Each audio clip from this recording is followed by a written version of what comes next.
We're back. This is Renovate and Build with Jim and Sandra, powered by Fair Trade Works. Our house is a very, very, very fine house with 2 cats in the yard. Life used to be so hard. Now everything is easy 'cause of you.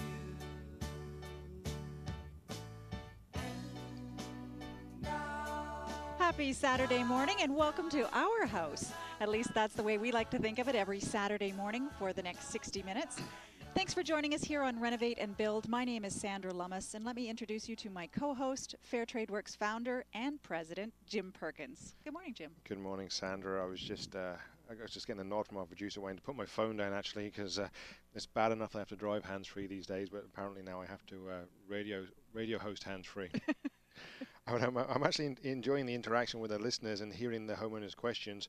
What Dwayne is forgetting, I actually use my phone for research, and I was actually just reading that total spending associated with residential renos and repairs has more than doubled in the last 2.5 decades. Incredible. In the last 25 years, more than doubled. Last year, Canadians actually spent more than $64 billion on renovations and repairs. Unbelievable. And that's just residential construction. That's not commercial or office building or infrastructure, things like that. And that's a lot of money, and that's a huge amount of questions and logistics.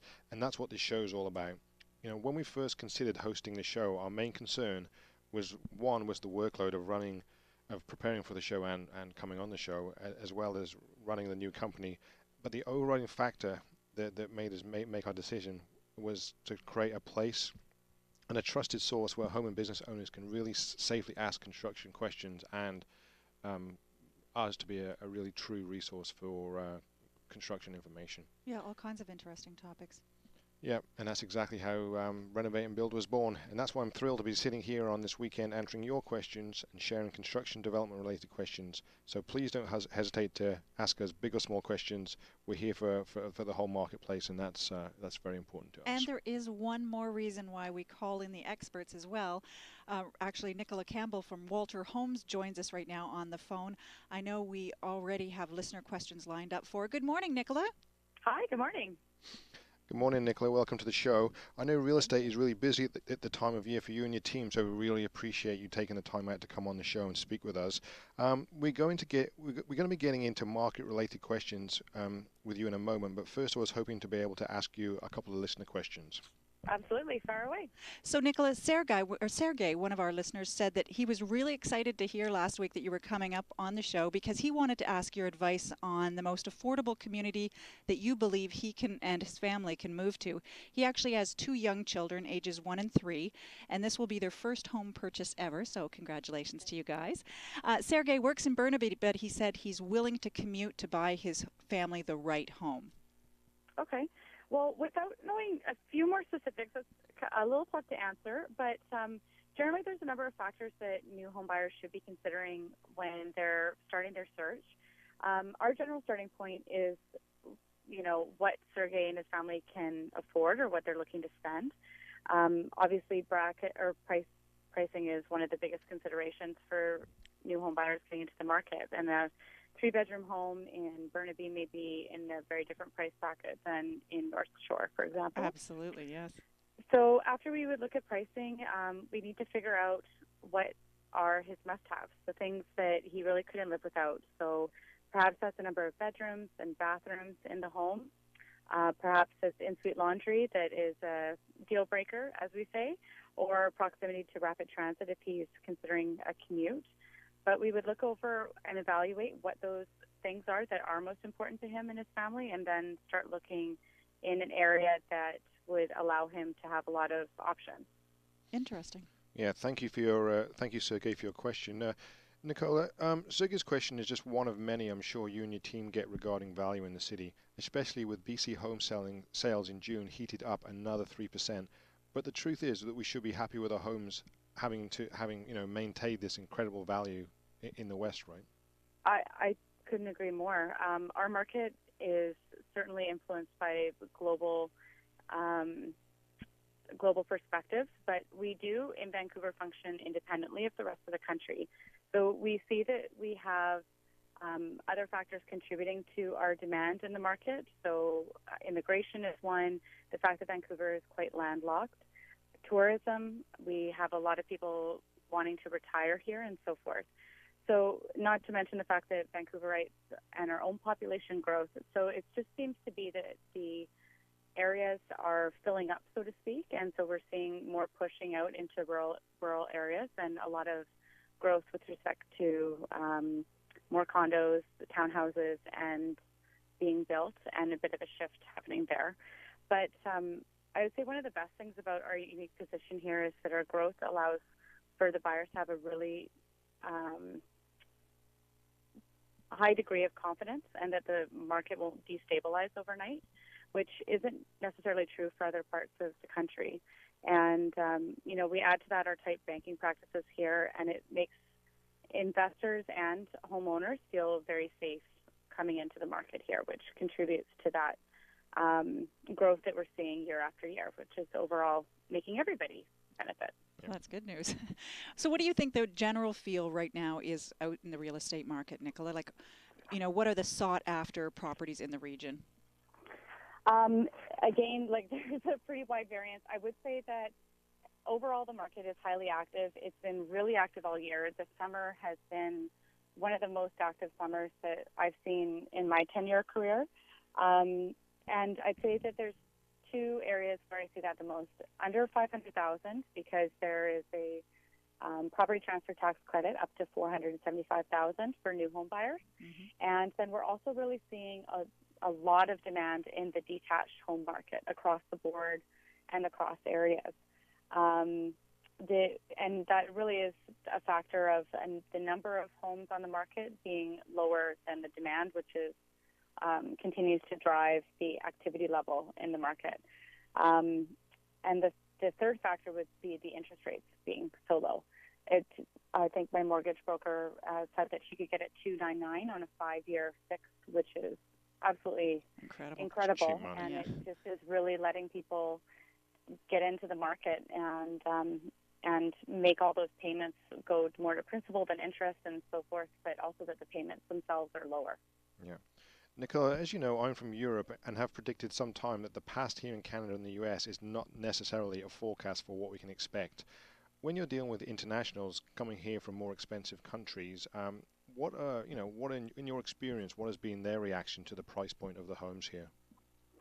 Well, I think that of course there's always a little bit of hesitation in the degree of growth that Vancouver sees. But those international buyers that are coming from cities that are more expensive than us, they're not so affected by the price points themselves. They may have some comments about the level of growth, but ultimately they see that there is a ton of value here, especially relative to their own city. For those that are from international cities that aren't as developed as Vancouver, or where their pricing isn't where ours at, there is a bit of a adjustment period, so to speak. But certainly they do ultimately come to see the value and feel that it is a safe place to invest and a safe place to buy with the history that we've had. Because the real only downturn that we've seen in the market was in 2008. And despite a lot of predictions that we would be heading in a backwards direction in terms of growth, we've gone in the opposite direction since.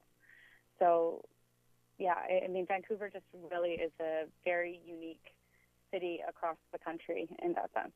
Yeah, I think it's even a unique country globally, right? Like just with what we have to offer and the upside still to come, and people moving here to do business and live and bring their families. And yeah, it's just, I believe, coming from the British markets where it is terribly expensive and, really not much to offer, coming from the British markets to the Canadian markets, I believe that Canadian real estate is, and I always get in trouble for saying this, but I believe Canadian real estate is still terribly undervalued. I don't know any other city in the world on par with all the pros that Vancouver has, where you can kind of live beachfront, ocean view, 10 minutes to the CBD downtown Vancouver for $2 or $3 million. To me, it's still a gift in my eyes. Right? You guys know there's a few people shuddering at home, but I agree.